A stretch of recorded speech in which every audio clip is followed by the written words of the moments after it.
Pemirsa, kantor Kementerian Komunikasi atau Digital atau Komdigi ini digeledah polisi terkait kasus judi online. Penggeledahan berkaitan dengan keterlibatan staf ahli Komdigi. Polda Metro Jaya menggeledah kantor Kementerian Komunikasi atau Digital atau Komdigi Jumat malam. Beberapa tersangka yang merupakan pegawai Kemenkomdigi juga turut dihadirkan. Mereka diduga menyalahgunakan wewenang untuk membackingi praktik judi online. Polisi juga menyita sejumlah barang dan dokumen untuk diperiksa lebih lanjut. Sementara itu, Menteri Komdigi Mutia Hafid menegaskan pihaknya mendukung langkah polisi menindak tegas pelaku judol, termasuk pejabat di internal Komdigi.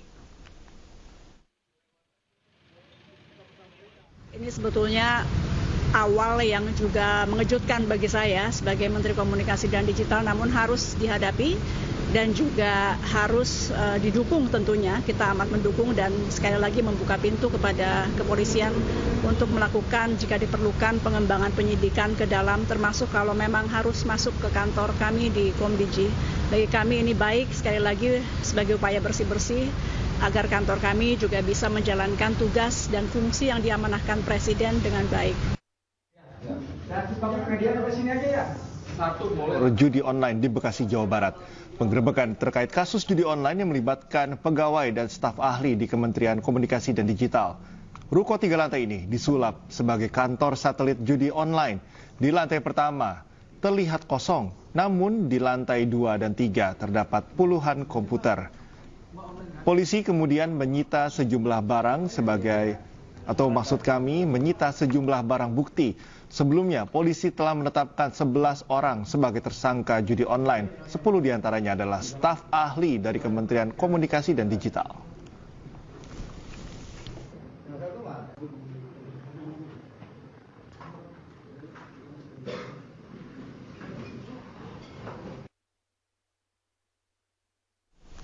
Pemirsa, tersangka kasus dugaan korupsi impor gula di Kementerian Perdagangan pada tahun 2015-2016, Thomas Lembong diperiksa sekitar 10 jam oleh penyidik Kejaksaan Agung. Usai diperiksa sejak jam 10 pagi, Tom Lembong keluar dari gedung Kejagung pada pukul 8:30 malam, digiring petugas ke mobil tahanan. Ketika ditanya awak media terkait pertanyaan penyidik, Tom Lembong hanya tersenyum. Tom Lembong saat ini ditahan sementara di Rutan Salemba Cabang Kejaksaan Negeri Jakarta Selatan.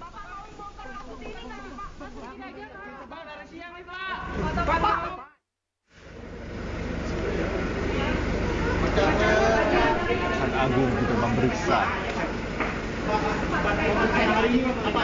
dengan Indonesia atau PTI. Kasus ini bermula saat Tom Lembong selaku Menteri Perdagangan periode 2015-2016 memberikan izin persetujuan impor gula kristal mentah sebanyak 105.000 ton kepada PT AP untuk diolah menjadi gula kristal putih. Kejagung menyatakan ada kerugian negara sekitar 400 miliar rupiah dalam kasus ini. Apa aja, Pak? Pak, tadi berapa pertanyaan, Pak? Pak Charles. Pak Charles, berapa pertanyaan, Pak? Koordinator Masyarakat Anti Korupsi mendesak Kejagung mengembangkan isu maklar kasus di lingkungan Mahkamah Agung pasca ditangkapnya mantan pejabat Mahkamah Agung Zarof Rikar.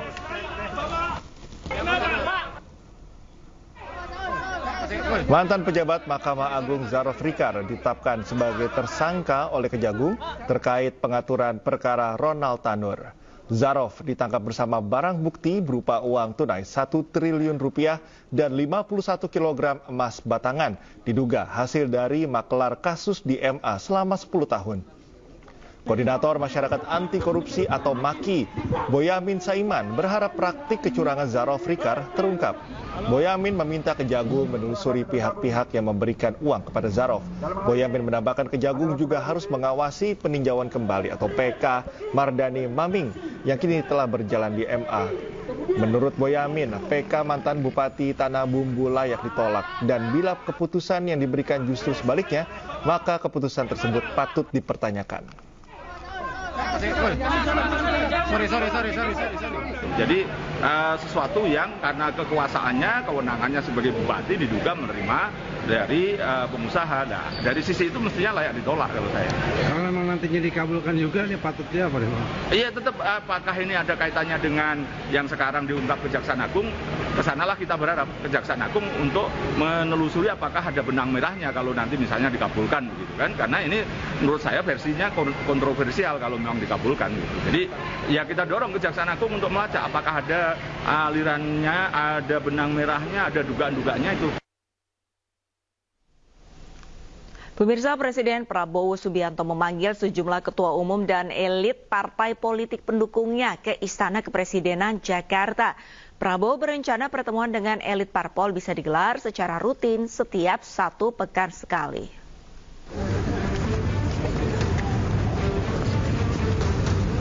Presiden Prabowo Subianto memanggil sejumlah ketua umum dan elit partai politik pendukungnya ke Istana Kepresidenan Jakarta. Prabowo menggelar makan siang bersama sambil berdiskusi selama lebih dari 1 jam. Rencananya, pertemuan dengan elit parpol pendukung Prabowo akan digelar secara rutin setiap 1 pekan sekali. Nggak ngomong-ngomong ringan ya, tukar pikiran aja. Biasa Bapak Presiden menyampaikan tentang beberapa hal-hal penting, program prioritas Bapak Presiden, terus kami saling tukar pikiran ya. Saya pikir biasa aja pertemuan rutin ya. Oke. Sementara itu, Ketua Umum Partai Demokrat Agus Harimurti Yudhoyono menyebut dalam pertemuan ini tidak ada pembahasan terkait pilkada. Ini akan menjadi pertemuan rutin yang tadi Pak Presiden menyampaikan kalau memang ada di tempat, bagus sekali kalau ini menjadi sesuatu yang dinilai bukan hanya politis tapi juga benar-benar substantif. Tadi tidak ada pembahasan sama sekali tentang pilkada ya.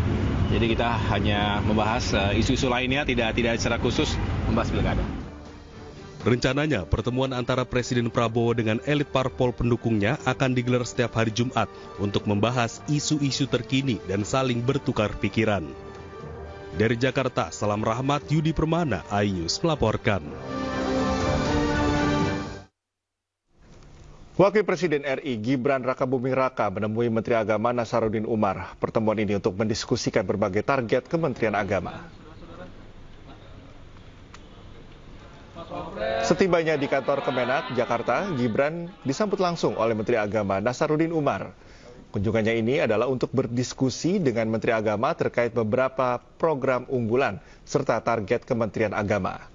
Nasaruddin menyampaikan salah satu tugas yang akan dilakukan oleh Kementerian Agama adalah menciptakan ketenangan, kesejukan, dan kedamaian dalam kehidupan berbangsa dan bertanah air. Pertemuan berlangsung selama 20 menit. Setelahnya, Gibran bersama dengan Nasaruddin Umar, yang juga merupakan imam besar Masjid Istiqlal, langsung bertolak untuk melaksanakan ibadah sholat Jumat.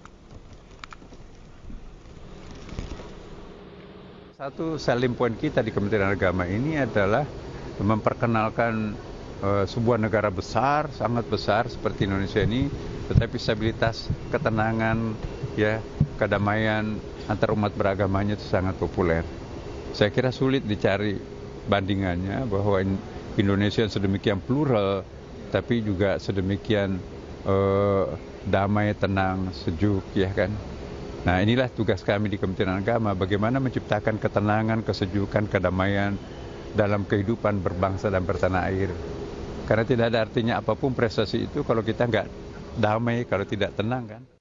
Pemirsa, sejumlah tokoh menyatakan dukungan untuk paslon calon gubernur dan wakil gubernur nomor urut 3 Pramono Rano.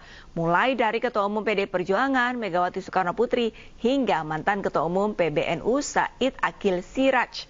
Calon Gubernur Jakarta Pramono Anung sowan ke rumah mantan Ketua Umum PBNU Said Akil Siraj di Jagakarsa pada Kamis malam.